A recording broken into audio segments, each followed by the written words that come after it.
Selamat datang Bapak Ibu teman-teman di channel saya. Terima kasih telah berkunjung. Channel ini membahas tentang pikiran, tubuh, alam, dan berbagai hal tentang pikiran. Pada kesempatan ini saya akan berbicara tentang sebuah hal yang disebut sebagai penundaan. Kita semua tahu tentang apa yang disebut penundaan. Di dalam bahasa Inggris disebut sebagai procrastination. Banyak orang, termasuk kita, berpikir bahwa penundaan mungkin disebabkan oleh karakter seseorang, oleh kebiasaan seseorang, oleh lingkungan yang membentuk dirinya, atau mungkin karena hal-hal tertentu yang membuat dirinya tertunda. Benarkah demikian? Dalam pandangan saya, hal tersebut sama sekali tidak keliru, karena penundaan bisa terdiri dari banyak sebab. Dan lagi, tidak mungkin setiap orang di dalam masa hidupnya tidak pernah menunda. Setiap orang dalam masa hidupnya pasti pernah menunda, entah apapun hal tersebut. Namun, ketika ada orang yang dalam masa hidupnya sering sekali melakukan penundaan demi penundaan, mulai dari hal yang sangat kecil sampai hal yang sangat besar, maka itu adalah sesuatu hal yang perlu dikaji lebih dalam. Nah, bagaimana mengkaji lebih dalam? Saya akan mengajak Bapak Ibu teman-teman untuk mengarungi sebuah kisah, sebuah cerita yang berasal dari kasus terapi yang saya lakukan. Kisahnya adalah begini. Ada seorang bapak yang mengeluhkan ia tidak pernah mampu menyelesaikan apa yang dimulainya. Mulai dari membaca buku, misalnya awal tahun baru di Januari, katakan tanggal 1 Januari. Ia membaca buku di bab 1 halaman 1. Tapi kemudian tiba-tiba pada saat mulai membaca, baru 1 halaman mungkin belum habis. Ia merasa mengantuk dan kemudian tertidur. Dan setelah itu tidak lagi melanjutkan membacanya. Dan kapan ia mulai melanjutkan membacanya? Ya, Bapak Ibu teman-teman mungkin pernah merasakan hal yang sama. Ternyata si Bapak ini melanjutkan kembali pada tahun baru berikutnya. Dan masih tetap di bab 1, mungkin di halaman 2 atau 3. Kita semua mungkin pernah mengalami hal yang sama. Nah, si Bapak ini mulai dari membaca buku, kemudian mulai dari membangun sesuatu hal misalnya, mungkin sampai 70% ternyata tidak selesai. Ada juga hingga sampai ke hal-hal besar, misalnya ia membangun sebuah bisnis bersama rekan kerjanya. Tapi ternyata tidak pernah berjalan. Nah, dari hal ini si Bapak kemudian merasakan bahwa ada hal yang tidak beres.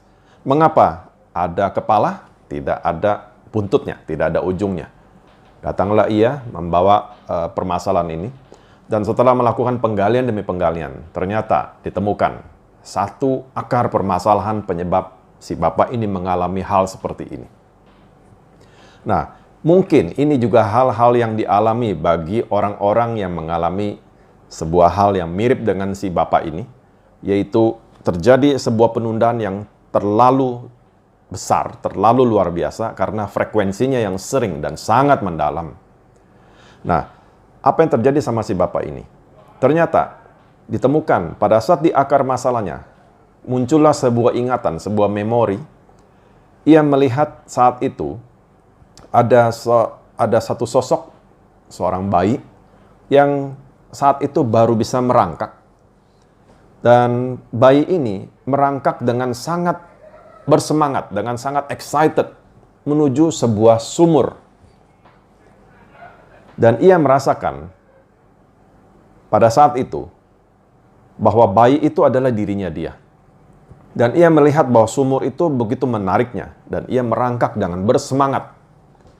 Tetapi pada saat menjelang mendekati sumur, tiba-tiba si bayi ini kaget karena ia mendengarkan sebuah teriakan.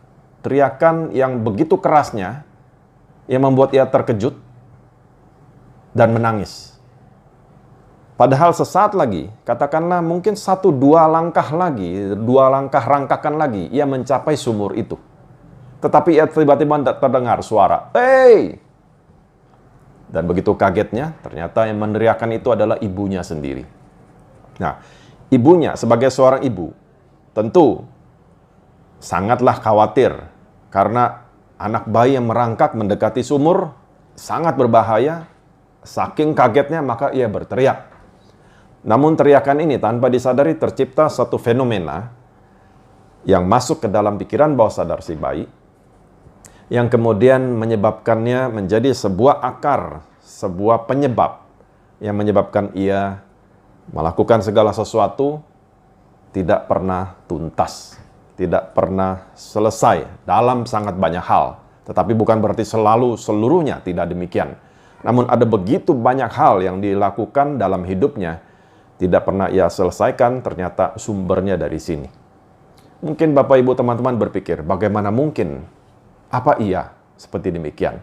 Untuk menjawab situasi ini, maka saya akan berbicara dari sisi mekanisme pikiran, dan saya akan melakukan penggambaran sehingga Bapak Ibu teman-teman mungkin akan lebih jelas setelah ini.